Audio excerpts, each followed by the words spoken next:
everybody, it's Jack Wallen again, and I have something to share with you. I had a little moment a while ago with my stepdaughter, who is an artist, and her work with charcoal would blow your mind away. She's very good. She's had a lot of commission work by a number of very important people in the art world around this city, and she tends to have periods of time where she kind of lets her art go, and that has been going on for her for the last couple of years.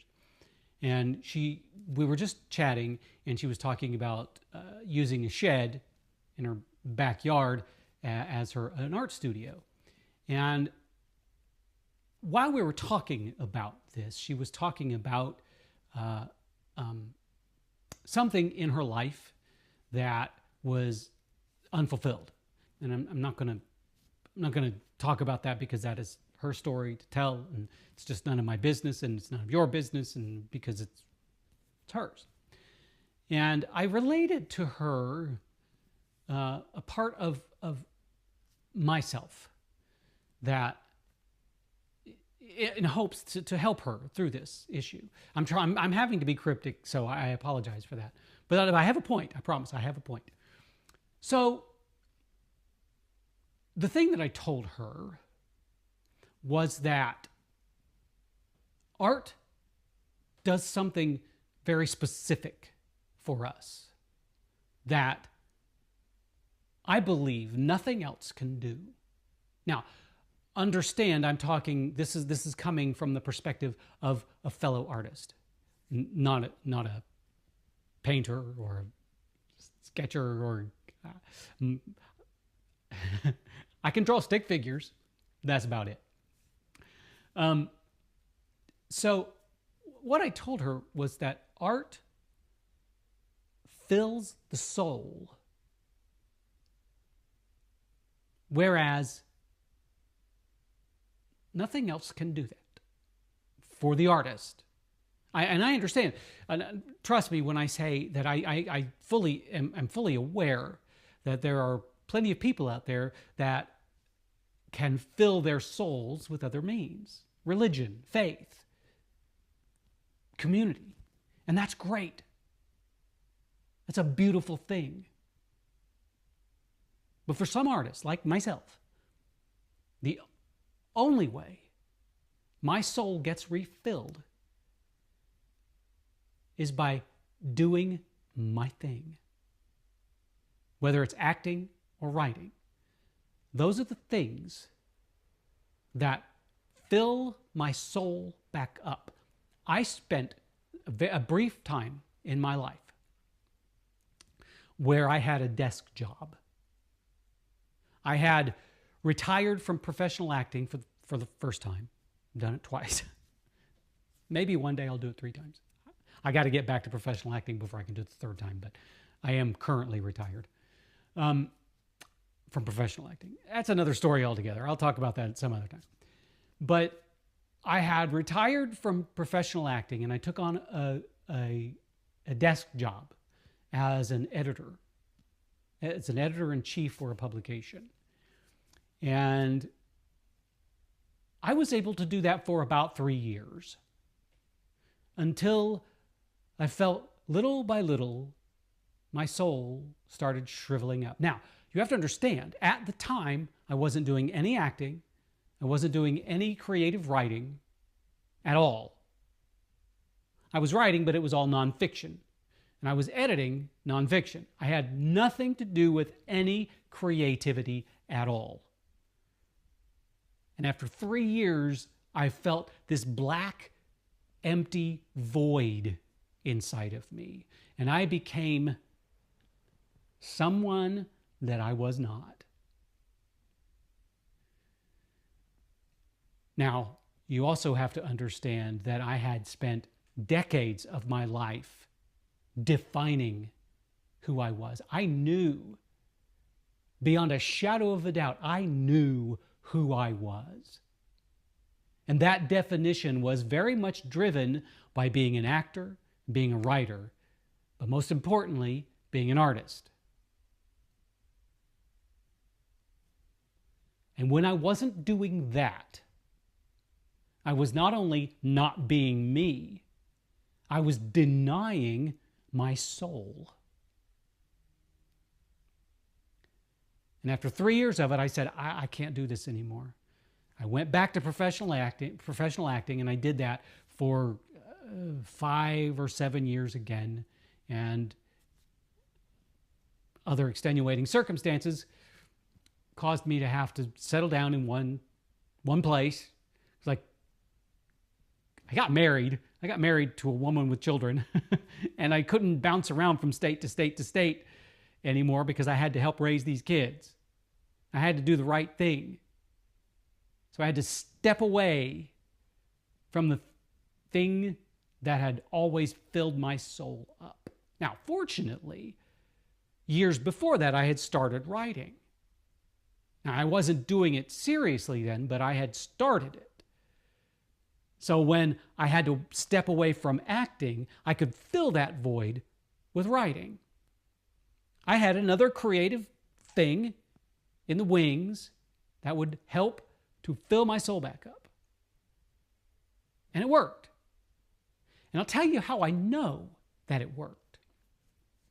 Because at first, the writing wasn't, I couldn't raise a family on the income from writing as those early years. So I had to take another desk job. And this one was awful. It was terrible. It was just soul-sucking and heart-wrenching and awful. Now, it wasn't that it wasn't particularly difficult work. It was just particularly difficult people to work with. It was a corporate environment. That's how I feel about corporate environments. But fortunately, I had my art still. And had it not been for that art, I would not have come out of that job on the other side with my mind, my heart, or my soul intact. I would have lost it. Now, I did struggle. Towards the end, I was coming home angry, and my hair started turning gray, and it was just a bad situation. But had it not been for my art filling my soul up as quickly as it could, even though it was draining faster than it was being filled up, things would have been much worse.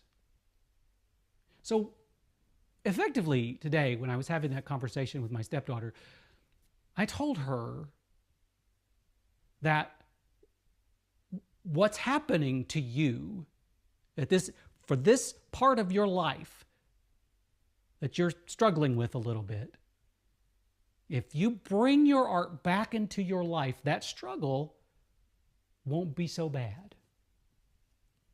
You will be filling up your soul,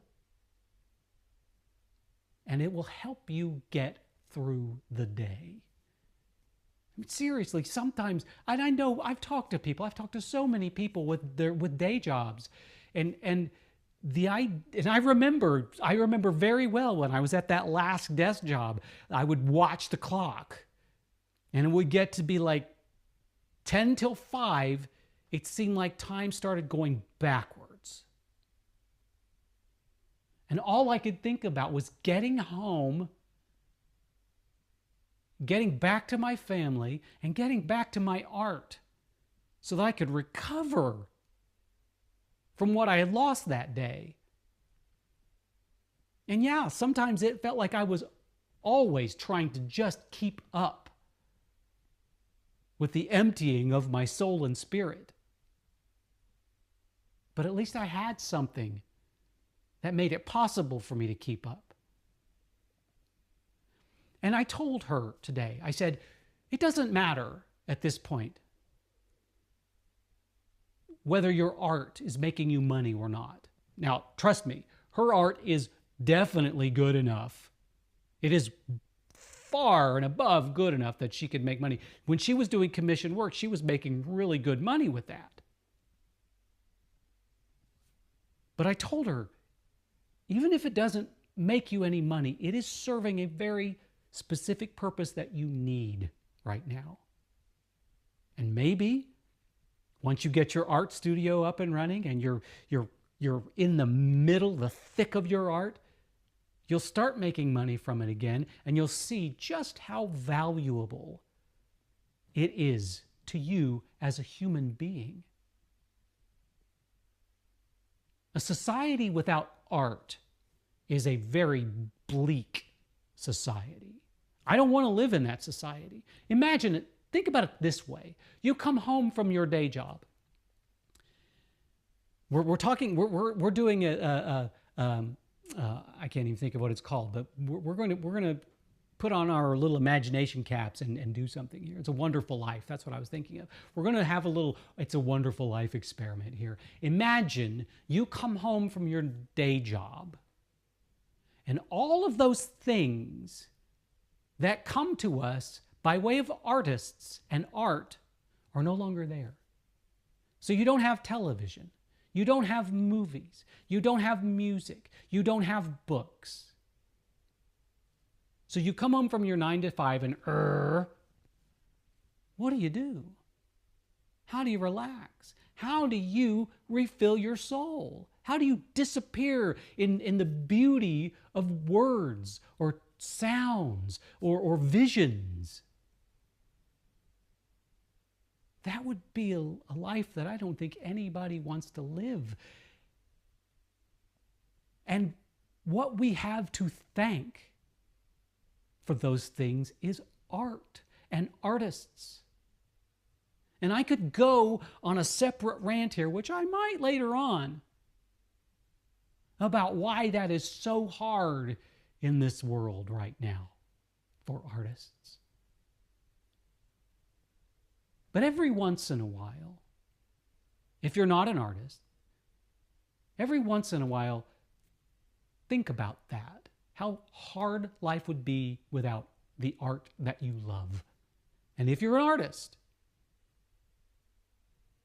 remind yourself that the thing that can help you get through the day, through your day job and home and relaxed and comfortable and happy is your art.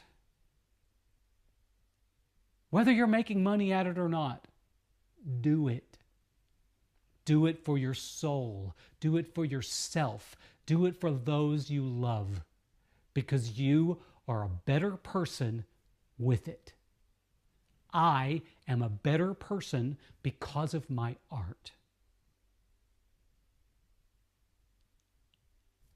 Thank you for being here with me for this brief time in your life where I can connect to you and I can share whatever wisdom that I have. And if you've enjoyed what you've heard and watched, please share it with somebody that might need to hear these words. And if you want to come back, subscribe and hit the little bell thing to get you alerts. So when I post a new video, your computer, your phone will go, hey, here's a new video from Jack Wallen. Want to watch it? You'll go, all right, awesome. I'm going to tap away and watch this baby.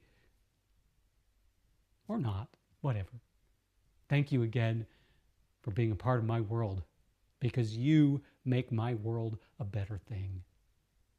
And I hope that you have an absolutely wonderful, wonderful day.